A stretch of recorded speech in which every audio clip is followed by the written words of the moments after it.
Hello, I would like to talk today about general hypotheses that I would like to present regarding some very interesting media phenomena that has been going through in the last 2 or 3 decades. I will talk about a general hypothesis that it will try to explain the relationships between two general tendencies that traverse, as I said, our present media culture. The first one is the overexposure of body in real life and in image representations.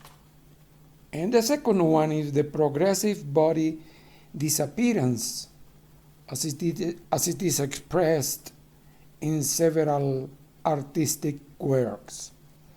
So for presenting this hypothesis, I have called this presentation on the corposphere: body, absence, and meaning. One could speak of absence and ellipsis of many objects in the natural world. Here we are interested in talking about a particular object, the representation of the body. So we have started by asking ourselves what it means, the absence of the body, total or partial, of the semiotic place where it is expected to be present. How do the meanings that use absence function as a device? These questions lead to others. What are the networks of meanings by presence or absence where the body is made? Gremas and Cortés have proposed that, I quote, the categorical presence-absence opposition appears as a possibility to distinguish two modes of semiotic existence, end of quote, from which they classify the first in the syntagmatic order, presence, and the second in the paradigmatic order, the absence. We hope to demonstrate that these semiotic objects that we are going to analyze transcend these dichotomies, for which it is useful to ask how to approach phenomenologically the absences, presences of the body. We believe that, as Wascul and Vanini point out, I quote,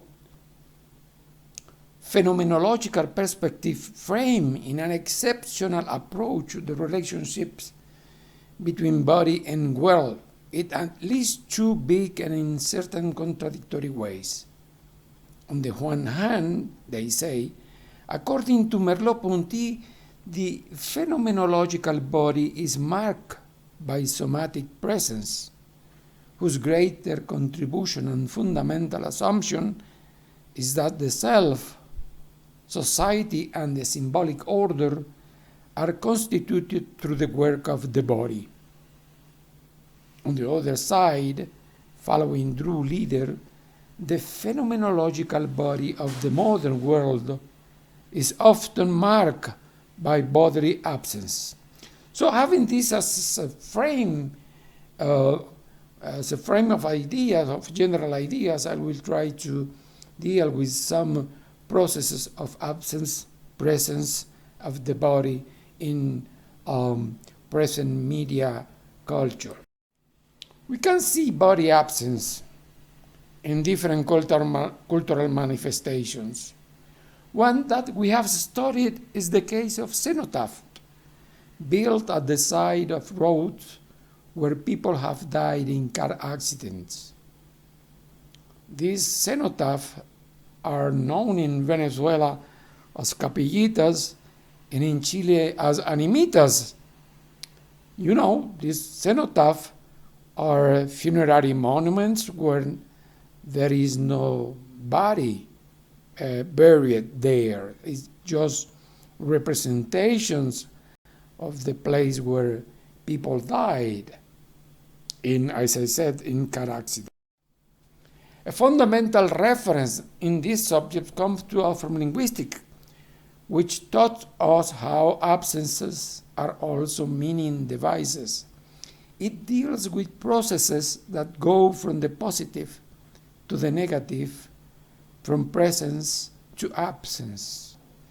One of those devices is the ellipsis, a rhetorical figure that consists of the, I quote, the omission from a sentence or another construction of one or more words that would complete or clarifies the construction.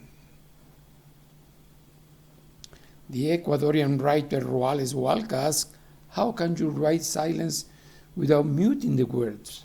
How to use a language to not say or to state its absence? We will look at this kind of phenomena in photography, sculptures, and other artistic phenomena. Today, while social networks overflow with representation of the body, with their poses, gestures, clothes, and scenarios, a tendency towards its exile seems to find a place in the languages of art, of advertising, and in cinema.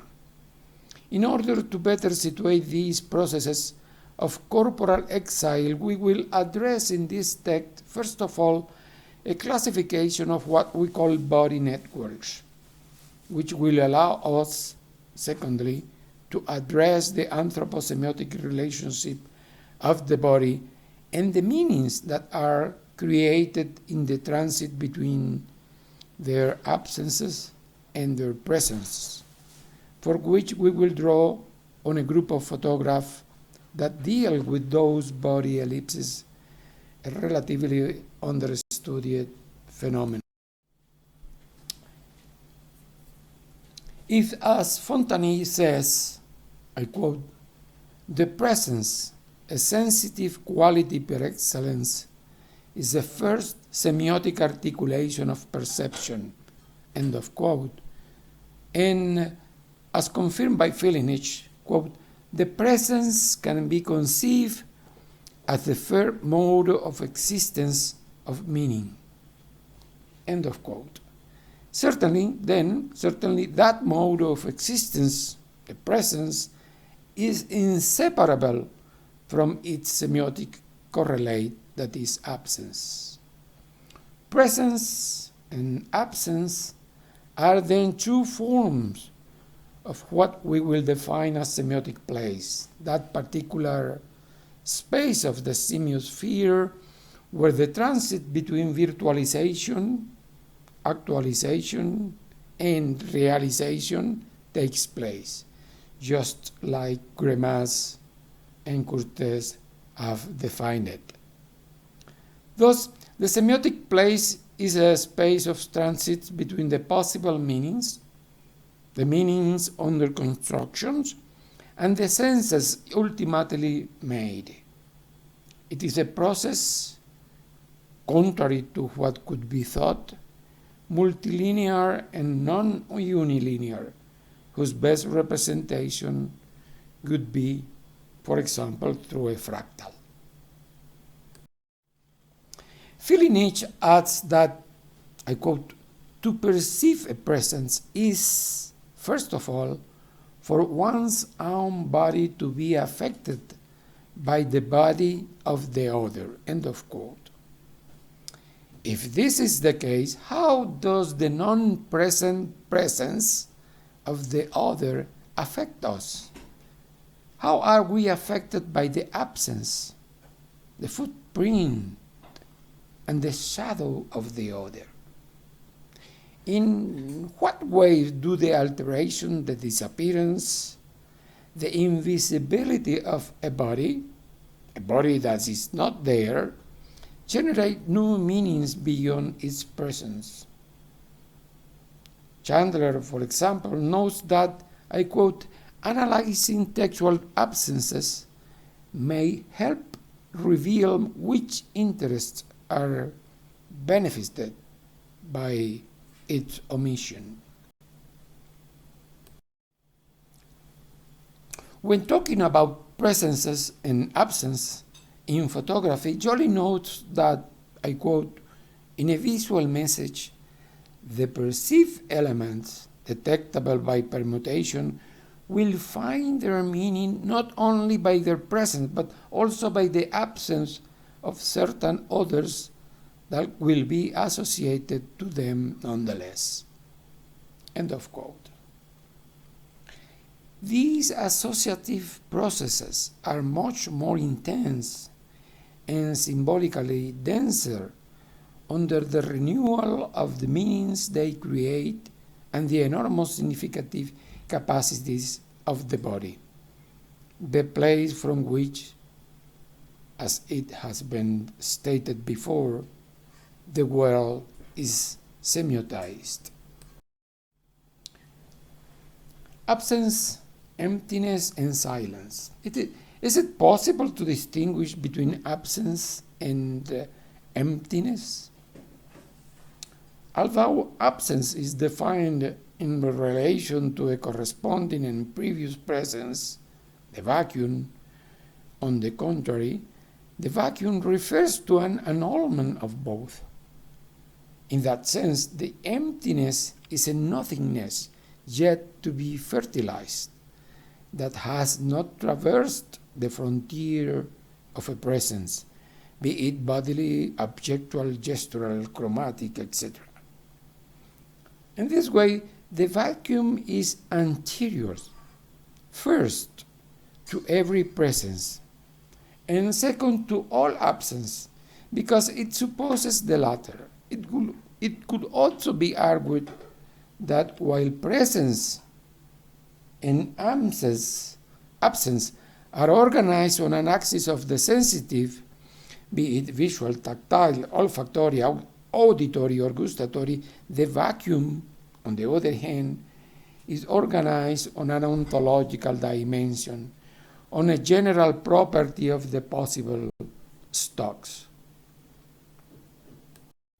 However, presence, absence, and emptiness are not semiotically innocent.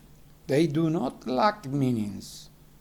On the contrary, although in physics the vacuum is defined as lacking matter, in semiotic that void does not translate into something meaningless.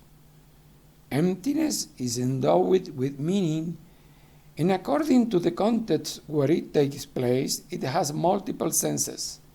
So then a paradox occurs according to which emptiness, lacking in matter, appears semiotically filled. Now, is it possible to distinguish between absences and silences? Can the absence be a representation of the silence? In principle, it could be said that silence is one of the expressive forms of sonority, those instances where it appears negatively marked, while sound would be positively marked. However, the loudness is not limited only to those two expressive possibilities. Marcos Carretero has developed a thesis on silence and visuality, and tries to discover how the first is embodied in the second. And she said, I quote, "Silence is a language. It is an aesthetic category, and therefore the visual representation does not break with communication, but establish another type of dialogue parallel to verbalized communication." So let's talk a little bit about the semiotic conditions that favor absence as a significative device. In order for absences to become significative devices in a particular text, the intervention of their semiotic subsystems is necessary to give them meaning. Devices such as the code text and the context.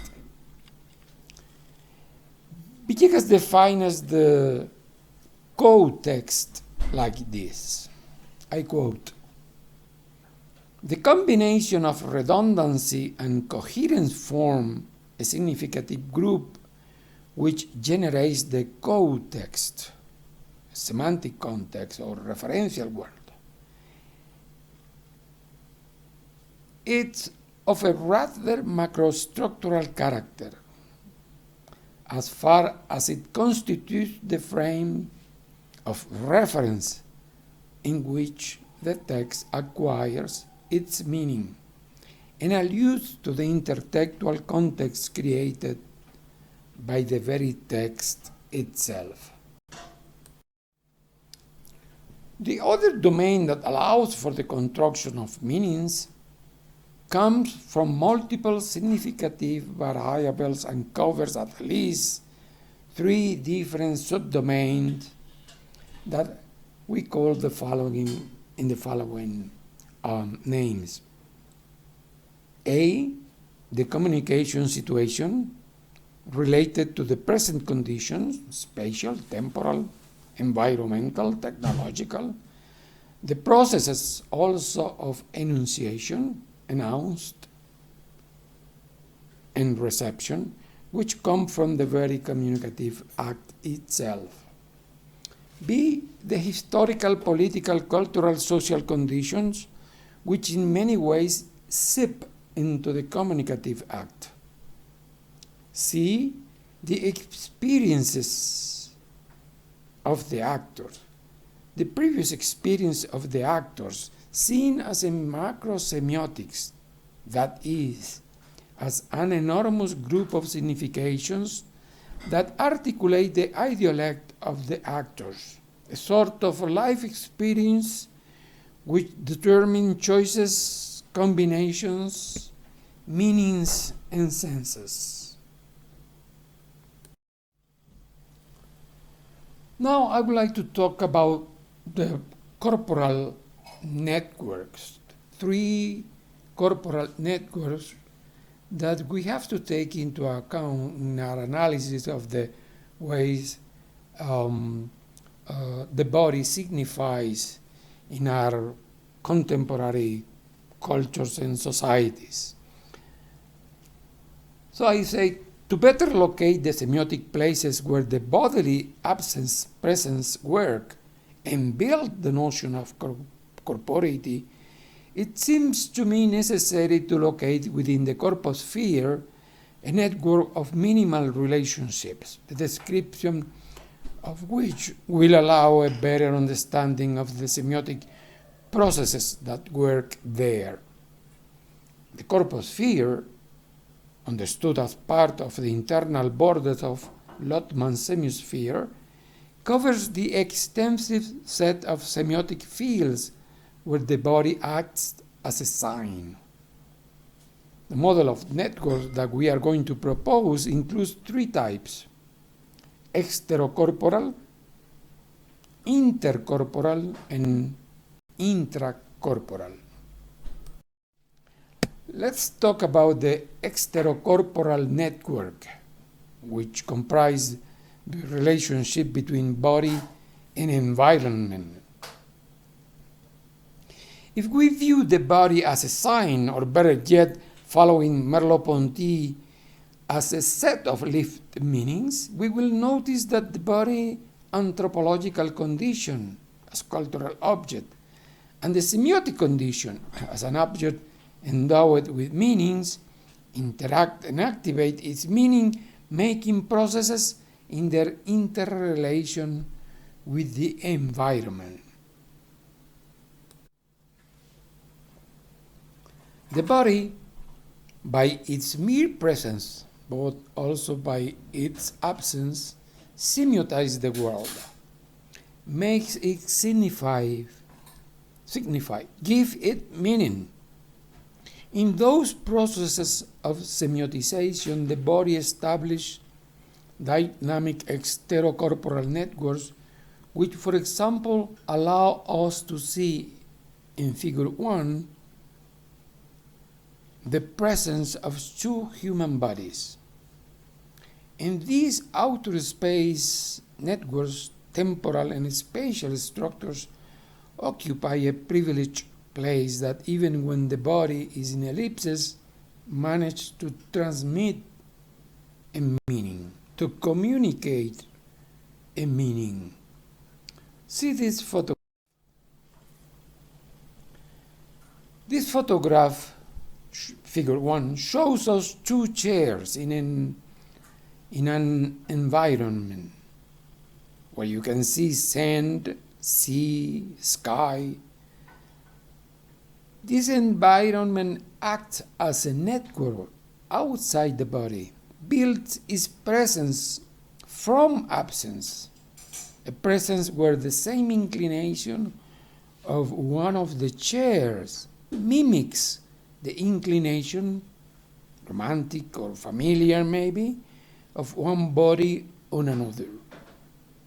Even if they were interpreted as two abandoned chairs, it would be inevitable to think as one among other alternatives in two bodies that have just vacated them.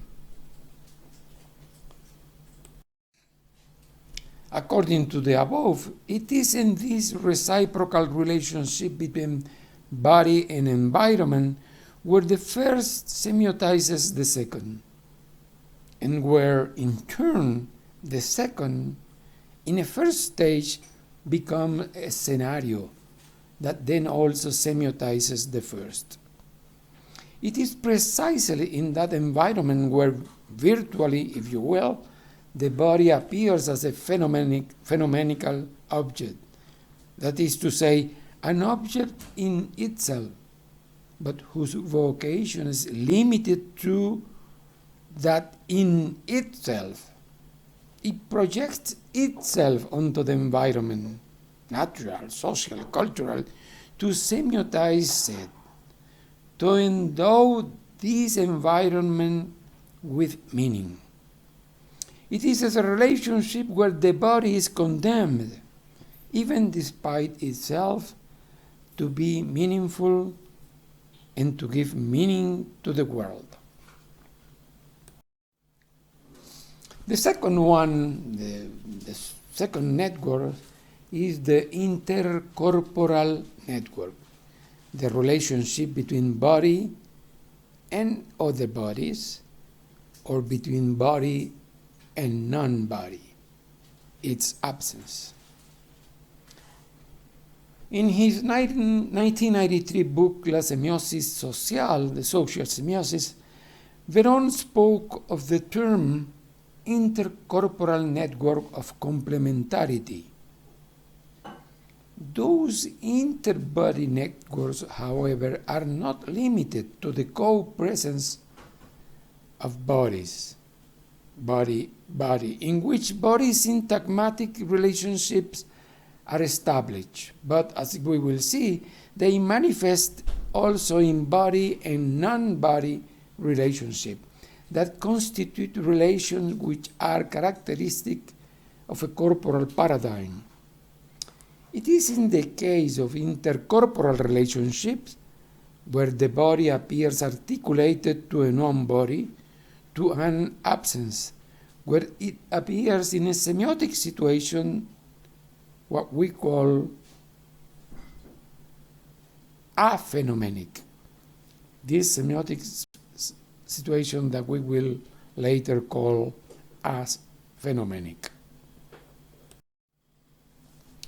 The third network is the intra-corporal relationship that deals with the internal body and external body. We use the term intra-corporal for those networks that are created due to the relationship between the different limits and boundaries of the body itself, in itself, including internal and external relationship pertaining to the linkage, not only with the organs that make up its inner workings and the meanings associated to them, but also with their projections, the mirror images and the shadows. To this type of projection we will refer to as para-phenomenal. As shown in figure 2, absence, however, doesn't just affect the body, but also part of the environmental signs. With its disappearance, the sound of voices, the murmur of footsteps, and ambience seem to also disappear. So in this photo from Yvette Minda, we can see that at the same time that the body disappears, also disappears other semiotic elements like voices, murmurs of footstep, and other ways of signification related to the body.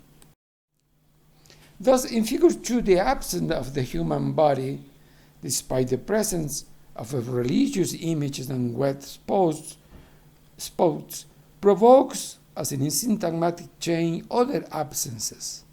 These are elliptical code texts that provide the photographic message with an enormous communicative efficiency. Let's talk about what I have called Anthropo-semiotic categorization of the body, the phenomenical body. Attached to the before mentioned network, we are going to propose 4 categorization of the body, which we have called phenomenicals. The first 2 refers to the disappearance or vanishing of the body, and imaginaries that these strategies generate in the efforts to signify, no longer by presence, but also through absence. The third category refers to the simulation and fusion with the environment, as expressed in the camouflage. And the fourth is no longer related to invisibility, but on the contrary, with over-visibility. We use the term phenomenical in its most general sense, that is, as manifestation, as appearance in the world, but also as the opposite, or in other words, as non-manifestation or no known appearance.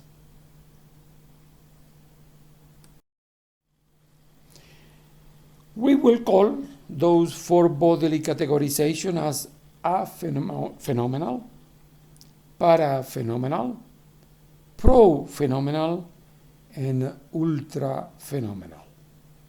These categorizations are a consequence of the conception of the body in its double anthropological and semiotic dimensions. Dimensions that feed back and forth between each other and allow it to be considered as a sign and also as a fundamental object for the organization of the cultural realm. A consequence of the fact that the body is simultaneously natural and cultural.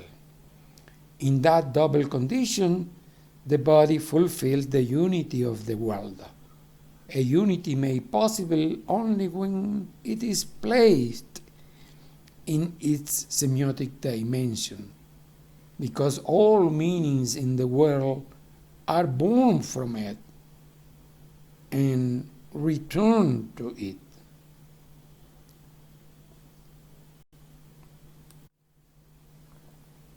Absent body, a phenomenal body. In the midst of its apparent simplicity, this photography allows us to deduce some of the main relationships in which the body is situated to signify, and also some of the perspectives from which it is possible to study the corporal realizations, whose study would be limited if we did not see it at the same time as an anthropological object and as a semiotic object.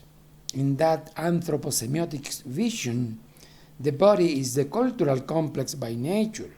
It is in and from the body where the semiotization occurs, as I said before.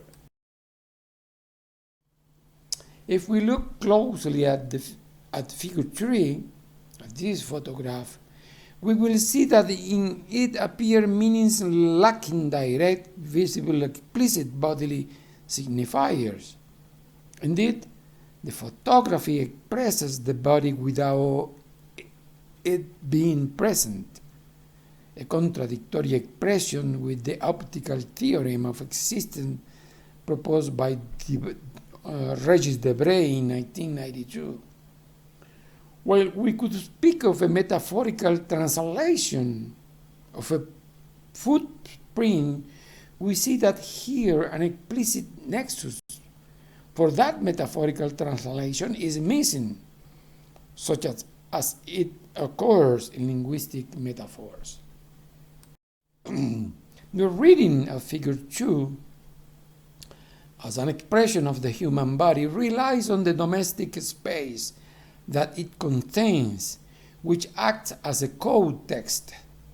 It could be said, using linguistic terminology, that the boot in this photography acts as an exophoric thesis that operates when the entity referred to is outside the text. In this case, the boots do so because they allude to the human body that it is not explicitly present, but that is semiotically present. From the semiotic point of view, the interesting aspect in the case of Minda's photography that we have already seen is that the boot activates two mechanisms of meaning. The photograph is code text, that is, the other signs that appear in the same photo, like walls, floor, painting of a religious figure, etc., and a triple historical context: social, because it refers to a peasant; spatial, since it alludes to rurality; economic, because it alludes to poverty. Without doubt, it is not the same if we look at figure 4 to these boots here in the left. We probably will not associate these boots with the human body. At least it would not be our first choice. Mostly we would perceive them as model, as an exemplary exhibition, perhaps as products, merchandise, or manufactures, a semantic effect that derives from its decontextualization, but also from the lack of weird marks, which turns them into paradigmatic objects. It is the co-textual operation and contextual one that determine the emergence of meanings that lack signifiers, as we have seen in the previous photograph. What determined that in figures 2 some empty boots signify the human body? Referring to the photograph where the boot appears in a corner of a room. The obvious answer is that those boots show telltale sign of being worn, which indicates a relationship where a network of meanings intervenes, which implies use in, for example, risk protection relationship, for feet protection.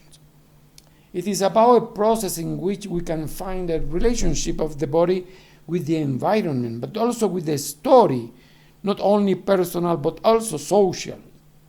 That being said, how do you organize that relationship? As we have pointed out elsewhere, the boot establishes a border, not a limit, a border between the body and the environment.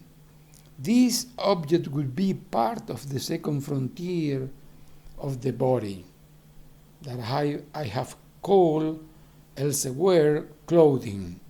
Clothing would be the second frontier of the body. In this photograph, we can see that semiotic dialectic between absence and presence that on one side convey empty boots lacking some feet that could fill them, an active semiotic mechanism, creator of the vacuum, the absence, and yet, despite of everything, we cannot not see the body. We imagine it male, perhaps a person recently arrived from accomplishing duties in a farm. But on the other hand, that of the presence, in figure 2 we observe the faded image of a saint with a cross, a presence that makes more dramatic the absence of a human body, an absence temporary or definitive, but which in any case leaves us with a testimony of jobs, sweat, and hardships, of unassociated poverty confirmed by other semiotic resources such as the emptiness of the home space, the humidity of its walls, and their muted colors. It is to this non-appearance of the body that we call para-phenomenal. Although it is not an explicit and visible body, it is itself, with its powerful symbolic density, the organizing object of all the co-intellectual isotopies. If the reader has had access to the book where this photograph was taken, if you has had access to the book where this photograph was taken, you will verify some of the meanings mentioned here. However, even in the absence of this second co-textual level, it is possible to perceive the isotopies, understood as redundancy of meaning, facilitator of a uniform reading, as Greimann says. Some of those isotopies would be, among others in this picture, work, poverty, masculinity, etc.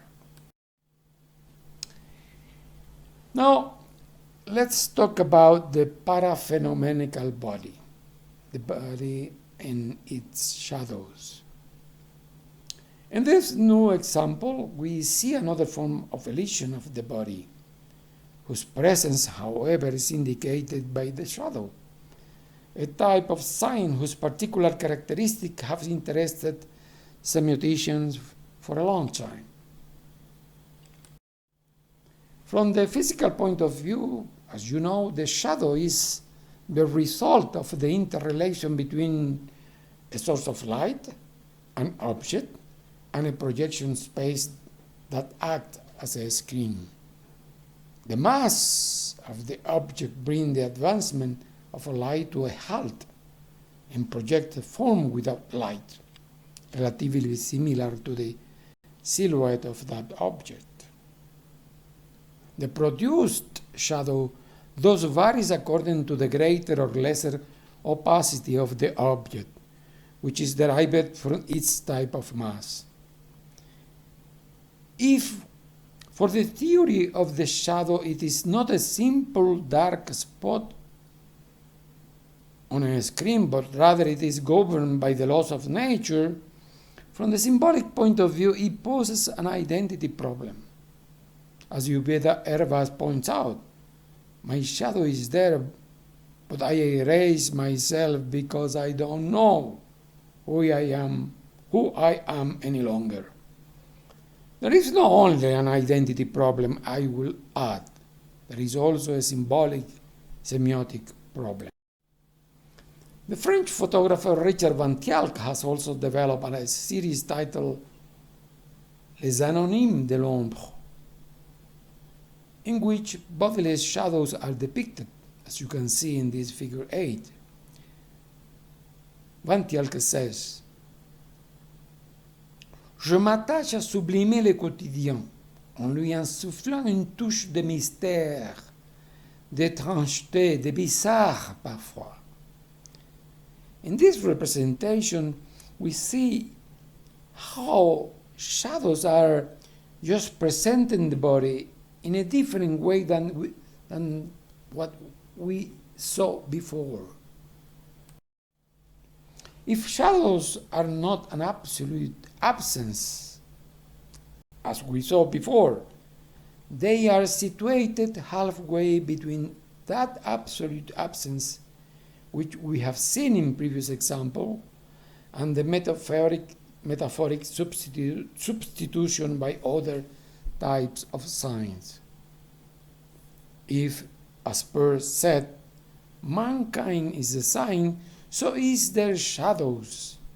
And in that meaning we could say, if the absence of the body in the case of the empty booth is a sign, which we have denominated as a secondary relation or an apophatic body, in the case of the shadows, we are talking about a sign of primary relation.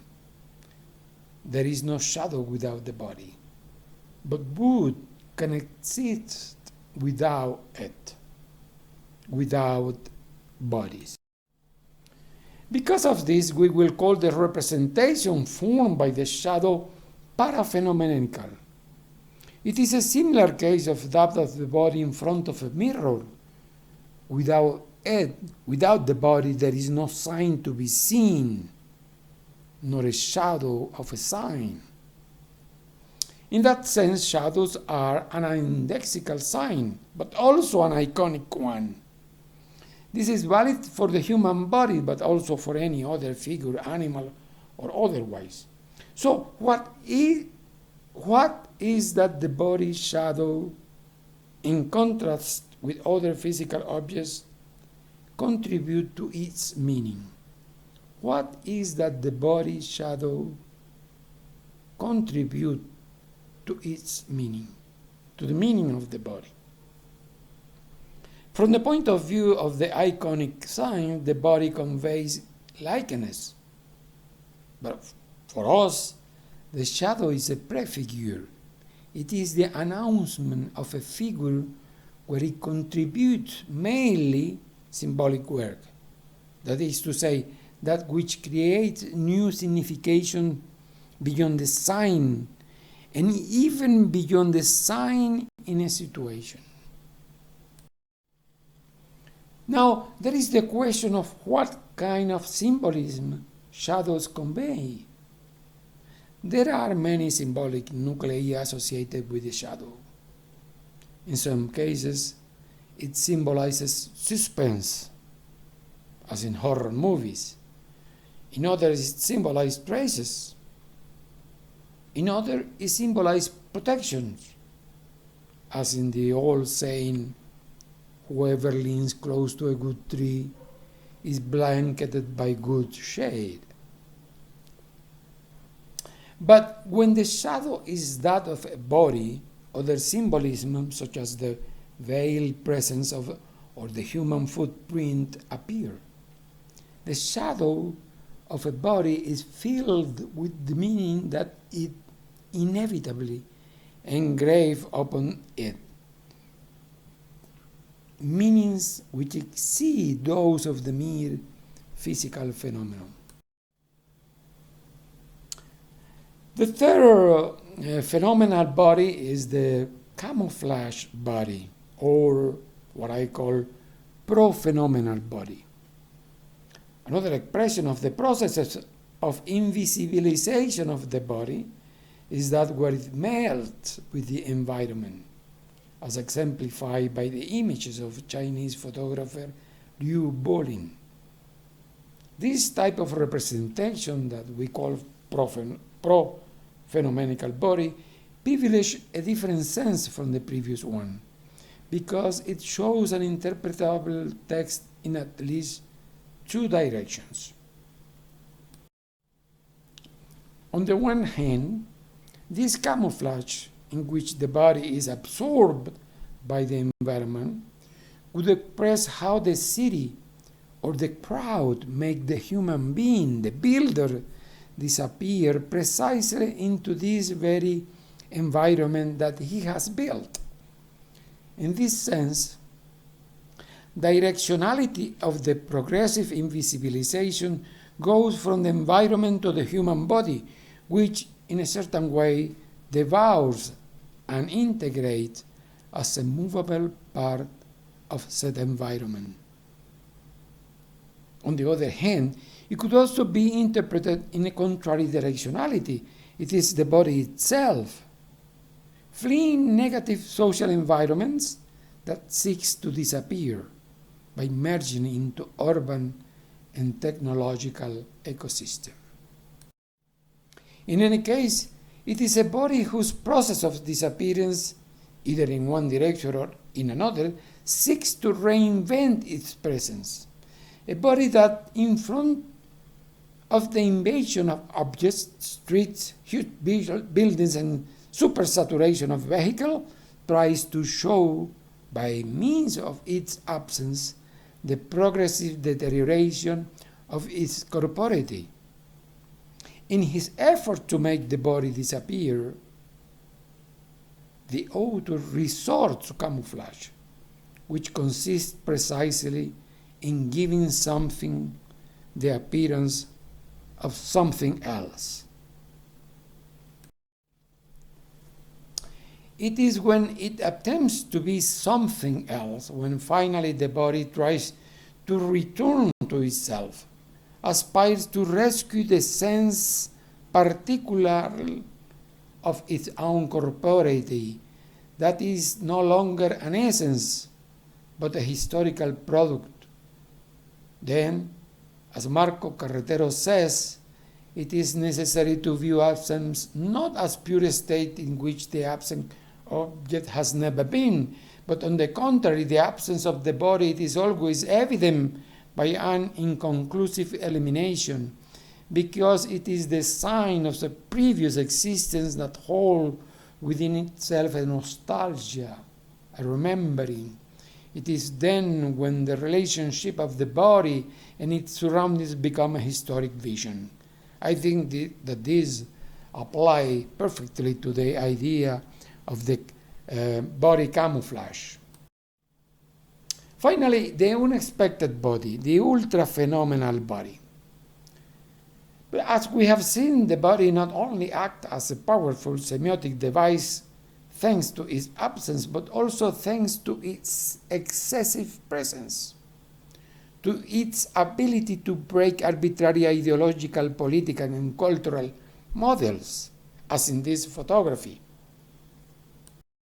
Figure 1 was used as a poster for the 6th International Photography Festival and Visual Arts Foto España 2013, reunites the absence, the empty chair, and the excess of presence expressed in an unexpected intra-corporal syntagmatic.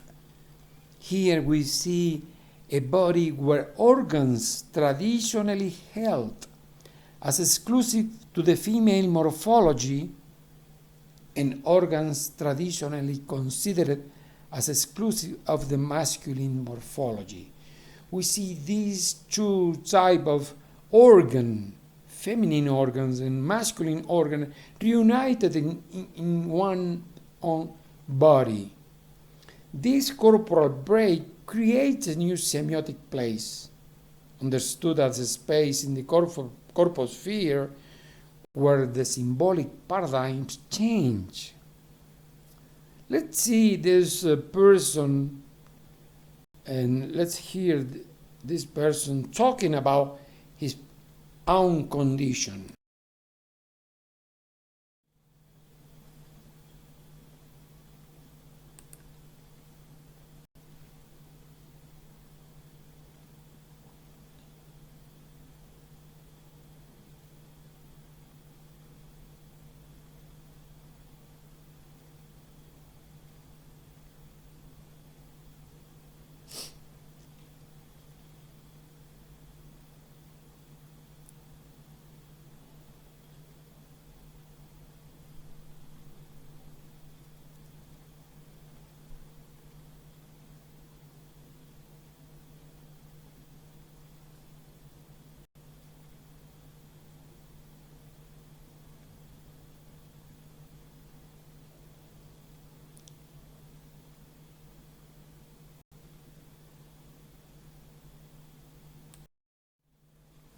For Beatriz Espejo, a well-known Spanish transsexual leader, I quote, "As you have seen, we have imagined things that are not real, have we not? The human being likes to fantasize about God and superheroes. In the popular imagination there was already that desire, that longing, an ambiguity. More than representing a fantasy for others, I wanted to be my own fantasy. When completely naked, it is like I am a centaur, like a sirena, or something strange, right? An apparition." In the traditional canonic model, the unexpected body, the excessive body, is manifest with elements that go beyond the created expectation. It is about marginalized bodies, and even worse, stigmatized and condemned bodies due to their presumed spurious quality, which is today just considered for some degenerated regarding their nature. However, pushing the final my conclusions, it would be wrong. It would be wrong to limit the semiotic processes to rigid extremes, to insurmountable borders. In this case, the presence on the one hand and the absence on the other, because we will lose the richness of the gray areas, the transit of the middle ground. So we have to go over these rigid extremes of semiotic processes, because we will lose what is important in these gray areas, in what happened between those extremes.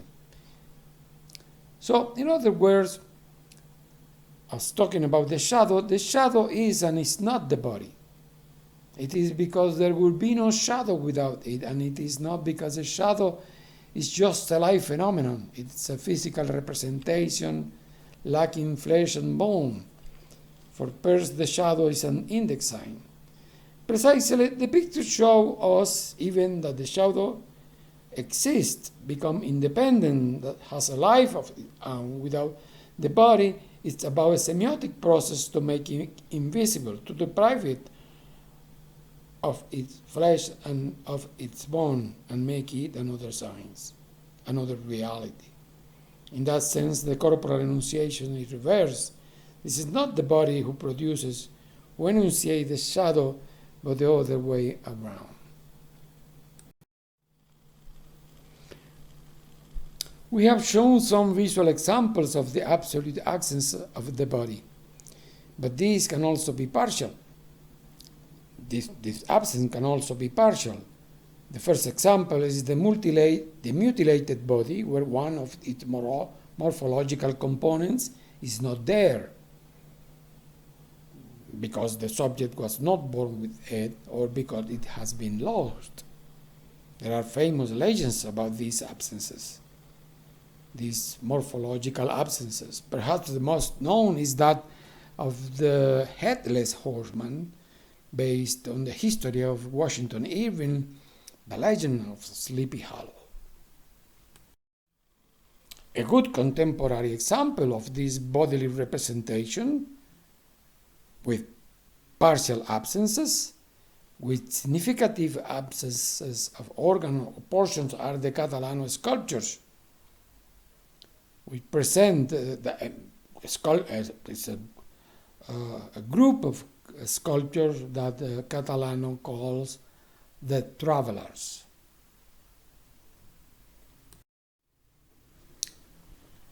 Finally, I will ask myself if in these opposite tendencies of the general presentation, the over-presentation of the body and the lack and disappearance of bodies in some artistic expression, I ask myself if we are talking about a rebellion against selfie. And in that sense, I will speak now about the apophatic body and the aniconic bodies. So, in the photograph and sculptures analyzed here, which constitute the representation tendencies that seem to contradict the media oversaturation of bodily images, two of the iconic visual mechanisms originated in religious conceptions that denied certain type of visual representations appears to manifest themselves.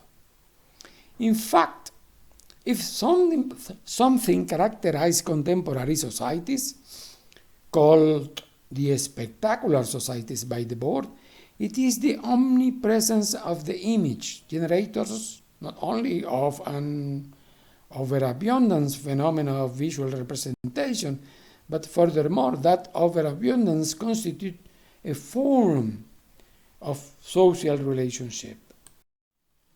The best proof, though not the only one, is undoubtedly the selfie, which floods social networks and the traditional means of mass media, where the body defines our self-representation. In fact, the core of the selfie, with its gestures, looks, and poses, is our own body. However, some artists have begun to a counter-movement to that oversaturated presence of the body. It tries to disappear, make invisible, eclipse the body, which bring us to aniconism and apophatic strategies. The first term, aniconism, not only speak of the impossibility of representing those things which are sacred, but also human beings when faced with the impossibility of representing a person in front of the task of representing bodily form, as this leads us away from the essentials of that person, that is to say, its corporeity. Thus the artist represents it by means of a body, of being, thanks to the hollowness of a pair of wood or the bodily absence in a couple of chairs. It is a semiotic strategy through which the corporeity is better represented as the body is less and less represented. So it would seem to me that expressing its full corporeity, the complete body veils it, conceals it, makes it invisible, and thus it is necessary to banish it from where we will usually find it, so that its essence may emerge, its corporeity. So the idea in this artistic representation seems to me is that less presence of the body, less presence of body part, separation from the body and its shadow is a way of trying to think of, to convey the message that it is the only way that the real essence of the body will emerge. I mean, its corporeity. The second semiotic strategy, the apophatic strategy, is characterized, as you know, by denying a predicate about a subject, a phenomenon that can be associated with the use of shadows and the negation of the body that should be there to produce it. As Vega states, I quote, "The apophatic is what surges and is presented even its quality is silenced, darkened, or emptied." So these artists, by the way of silencing the body, diffusing it, darkening, or emptying them, make an apophatic strategy, the apophatic idea of not predicating about the body or about the subject. In light of these reflections, what particular characteristics do the meanings of the body acquire when it is not present, or when, as is the case with shadows, when it is glimpsed, insinuated, or substituted. What does the missing body mean?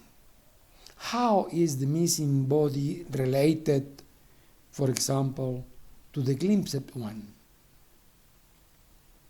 A way to answer this question is to point out that, in fact, while the presence is displayed in the indicative mode of the semiotic realization, the absence is displayed in the subjunctive mode. Thanks to the former, thanks to the indicative mode, the bodies are there as part of the world, as concrete and real objects, in the bosom of their circumstances and their situations. Thanks to the latter, thanks to the subjunctive mode, bodies, in virtue of their absence, of their shadow and footprints, are a possibility, an insinuation, a hypothesis always on the fringe of realization. The view text seems to be an effort to rescue the notion of corporeity. Just as Cézanne wanted to pay the appleness and not the apple itself, these absences, insinuation or substitution, do not seek to represent the body, but rather its corporeity. As we have pointed out, these representations of corporeity are realized through two mechanisms, the aniconic strategy and the apophatic strategy. However, it is possible to infer a hypothesis according to which, when we peer into these secrets of the void, after all, as Bacon said, nothing is more regarded than empty things, we are contrarily not in front of the disappearance of the body, but rather faced with new epiphanies. As a consequence, when we resist the overabundance of the superficial bodies of the selfie, we are developing a new conception of corporeity, where the visibility of its flesh and bones do not limit or hinder its visibility. So it is about dealing with what Weger, referring to the mystery, calls, I quote, the limits of representativity of body. Furthermore, it can be concluded that these expressions of bodily absences wander a desomatization of the body, a decarnalization that promotes a better visualization of it. These strategies are inserted in phenomenological visions of the body, which we have called apophatic, para-phenomenical, and ultra-phenomenical. As such, when we extend the limit of what is properly phenomenological, we can then comprehend, thanks to the creativity of the artists, dimensions that are not always in plain sight. For, in the end, as writer Saramago would say, not seeing is also a way of things.